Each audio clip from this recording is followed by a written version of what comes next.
Good morning. आज हम कर रहे हैं डीबीएमएस और हम जानते हैं डीबीएमएस जितना सिंपल है, ठीक है, उतना ही हम इसको लाइटली लेते हैं। डीबीएमएस बहुत इंपॉर्टेंट टॉपिक है और यहाँ पे मैं 2 क्वेश्चंस लाई हूँ। ये प्रीवियस ईयर क्वेश्चंस हैं, तो एटलीस्ट आपको टॉपिक का आइडिया हो जाएगा कि क्या क्या टॉपिक्स हमने लिए हैं। Now we are coming to the first question. First question में बोल रहा है the ER model is expressed in term of. बोला जा रहा है कि ईआर मॉडल को हम किन किन टर्म से एक्सप्रेस कर सकते हैं। इस क्वेश्चन को करने से पहले हमें ये ज़रूर पता होना चाहिए कि ईआर मॉडल होता क्या है। ईआर मॉडल होता है, देखिए क्या लिखा है, the overall logical structure of database can be expressed graphically using ER diagram. कह रहा है कि जो डेटाबेस होता है हमारे पास, ठीक है, उस डेटाबेस का लॉजिकल स्ट्रक्चर को हम ग्राफिकली रिप्रेजेंट करते हैं। ठीक है, डेटाबेस जो होता है जिसमें बहुत सारी टेबल्स होती हैं, बहुत सारी चीज़ें हो सकती हैं, उनका जो लॉजिकल स्ट्रक्चर है उसको हम ग्राफिकली रिप्रेजेंटेशन के थ्रू समझाते हैं, बनाते हैं, एक्सप्रेस करते हैं। ठीक है, अब इसकी ज़रूरत क्यों पड़ती है? इसकी ज़रूरत इसलिए पड़ती है कि सपोज़ हमारे डेटाबेस को समझाने के लिए हमें, ठीक है, कोई नया आया है तो उस कंडीशन में हम क्या करेंगे, हम उसको बेसिक चीज़ें समझाएंगे, उसको नहीं समझ में आएगी। इसीलिए हम सिंपलेस्ट फॉर्म में ग्राफिकली रिप्रेजेंटेशन के थ्रू समझाते हैं कि ये चीज़ें हमारे डेटाबेसेस में हैं। ठीक है ना, उसका जो डेटाबेस का लॉजिकल स्ट्रक्चर है वो हम ग्राफिकली उसको समझाते हैं। ठीक है, तो ER model is also very important. अब डायग्राम देखते हैं, इसमें क्या लिखा है, देखिए रेक्टेंगल में जो है दैट इज़ एंटिटी, उसके ऊपर एट्रीब्यूट्स हैं, यानी एक टेबल है, ऑब्वियसली टेबल में हमेशा हमारे पास एट्रीब्यूट्स होते हैं, यानी टेबल में हमेशा हमारे पास कॉलम्स होती हैं। ठीक है, जैसे कि हम देख सकते हैं यहाँ पे 3 हमारे पास कॉलम्स हैं, right, it means we have 3 attributes. अब ये एंटिटी मीन्स टेबल हो गया। अब राइट साइड में देखिए, यहाँ भी एंटिटी लिखा है, 3 एट्रीब्यूट्स लिखे हैं, 3 से ज़्यादा कुछ भी हो सकते हैं। ठीक है, वो डिपेंड करता है कि क्या सिचुएशन है हमारी। तो लेफ्ट हैंड साइड में भी एंटिटी है, राइट हैंड साइड में भी एंटिटी है, बीच में क्या है, ये देखिए जो डायमंड शेप है that is showing the relationship between the 2 entities. ठीक है, 2 एंटिटीज़ के बीच में रिलेशनशिप दिखा रहा है कि दोनों आपस में एक रिलेशनशिप में बाउंड है। ठीक है, तो पहला क्या बोला मैंने, ईआर डायग्राम क्या होता है। ठीक है, ईआर मॉडल बेसिकली क्या होता है, ईआर मॉडल में क्या होता है, हमारे पास डेटाबेस के लॉजिकल स्ट्रक्चर को हम ग्राफिकली दिखाते हैं। ठीक है, किसको दिखाते हैं, डेटाबेस के लॉजिकल स्ट्रक्चर को। ठीक है, अब लॉजिकल स्ट्रक्चर में हमारे पास क्या क्या है, देखिए हमारे पास एंटिटीज़ हैं। ठीक है, हर एंटिटी, कोई टेबल ऐसी नहीं होगी जिसमें कोई कॉलम नहीं होगी, ये तो हो ही नहीं सकता। ठीक है, तो एंटिटीज़ में हमारे पास हमेशा एट्रीब्यूट्स भी होंगे और एक से ज़्यादा एंटिटी के बीच में हम रिलेशनशिप भी दिखा सकते हैं।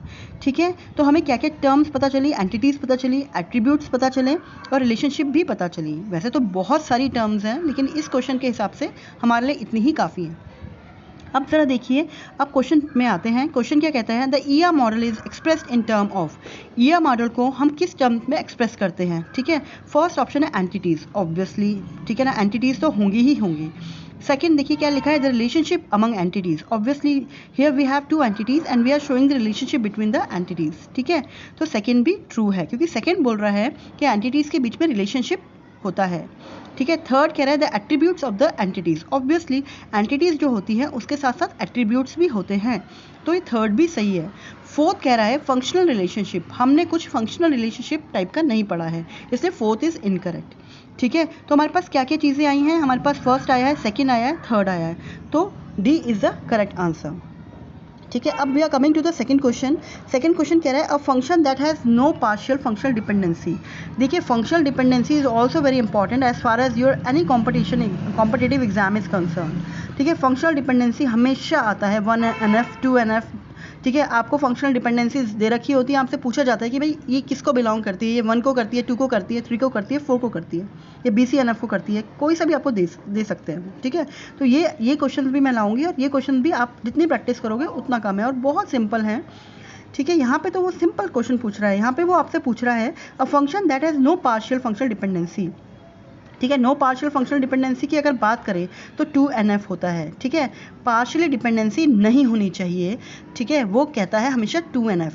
ठीक है, नो पार्शियल डिपेंडेंसी और I can say partially independent, both are the same thing, right. तो 2 NF क्या कहता है कि नो पार्शियल फंक्शनल डिपेंडेंसी, तो इसका आंसर 2 NF है।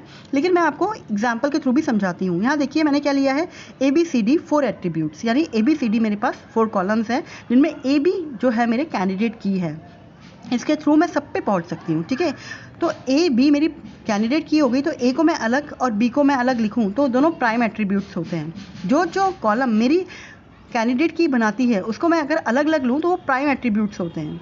ठीक है। तो देखिए ए बी तो मेरा प्राइम ए और बी तो मेरा प्राइम एट्रीब्यूट हो गया। सी डी क्या है? ठीक है, सी डी मेरा नॉन प्राइम एट्रीब्यूट है। ठीक है, ए बी के थ्रू मैं सी डी के पास पहुंच सकती हूँ, पर सी डी के थ्रू मैं ए बी के पास नहीं पहुंच सकती। अब कह रहा है देखो ए टेंड्स टू सी, ठीक है ना, यानी कह रहा है जो सी है वो ए पे डिपेंड कर रहा है। ठीक है, यानी सी क्या है? मेरा नॉन प्राइम एट्रीब्यूट। ये जो नॉन प्राइम एट्रीब्यूट है ये कभी भी प्राइम एट्रीब्यूट पे डिपेंड नहीं करना चाहिए। सी मेरा ए पे डिपेंड कर रहा है। यहाँ पे अगर ए की जगह मैं बी करती, बी इम्प्लाइज सी करती, तो भी सी मेरा बी पे डिपेंड कर रहा है। बी भी क्या था? मेरा प्राइम एट्रीब्यूट। तो ये भी गलत है। क्यों गलत है? क्योंकि ये पार्शली डिपेंडेंसी दिखा रहा है। कैसे? वो सी कह रहा है सी जो है वो ए पे डिपेंड होना चाहिए। सी ए पे डिपेंड होगा या सी बी पे डिपेंड होगा अकेला, तो वो तो पार्शियली डिपेंडेंसी दिखाएगा, जो कि अलाउड नहीं होती है। ठीक है, इसलिए ये गलत है। सही क्या है? देखिए नीचे वाला क्या है? ए बी टेंड सी। इसका मतलब क्या है? जो सी है वो ए बी दोनों पे डिपेंड होगा। ठीक है, जो भी कैंडिडेट की होगी अगर वो दोनों पे डिपेंड है तो इसका मतलब वो पार्शियली डिपेंडेंसी नहीं दिखा रहा है, यानी वो पार्शियली इंडिपेंडेंट है। ठीक है, तो ऐसे भी आपको डिपेंडेंसी दे रखी होगी, आपको बोला होगा 2NF है या नहीं है, तो आपको बस ये देखना है, आपको नॉन प्राइम एट्रीब्यूट्स पकड़ने हैं और देखना है कि उसमें जो कैंडिडेट की है दोनों होनी चाहिए डिपेंडेंसी में, लेफ्ट हैंड साइड में। ठीक है, आई होप ये वीडियोज़ आपको अच्छी लगी। Thank you.